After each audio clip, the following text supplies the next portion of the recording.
In fact, a former principal of the district, Kelly Taylor-Farrow, many of you know Kelly, and he's a part-time employee, but what he does is that he monitors our energy systems, but he also physically goes through our buildings and makes sure that thermostats are set right, lights are turned off, and when we first started that program to now, you wouldn't believe the efficiency and energy we've saved.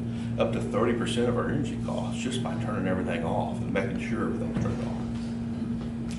That's one of the little things we've done. Maintenance and custodial costs and grounds. We outsource a lot of our custodial services with a contract.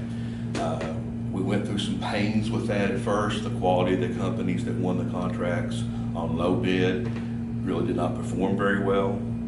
But we finally found a company that wasn't low, but we were able to exclude the low bids because we had history with them. But still saved us a great deal of money and hired them, and they're doing a good job.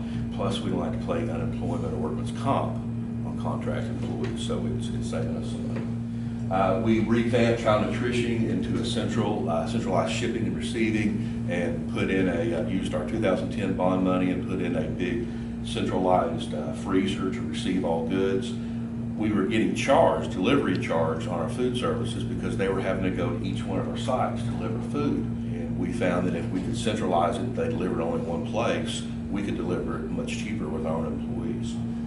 So that's one of the geo-thermal systems. Wow, I cannot tell you what a great savings those things are. They're expensive going in. Now, they're probably at least a half a time more, maybe a little bit more, than conventional HVAC systems on your big buildings. But they're worth every penny because your annual operational costs are less than half. The national average on school districts per square foot of electric cost is $1.07 per square foot on a year. We're spending 73 cents per square foot. Geothermal systems are really paying off.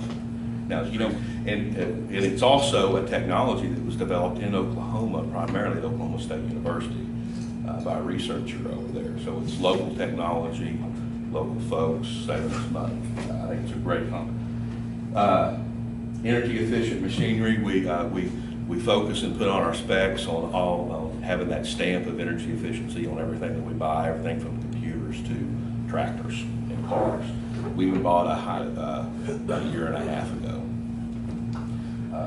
The staff go to conferences, for example, and we have Suburbans that transport students around, but to send one teacher to Norman on a conference to drive a Suburban back and forth, so we looked at buying an energy efficient car, hybrid, for staff to go to meetings, and it's worked out very well. And they don't drive it as fast because it won't go as fast.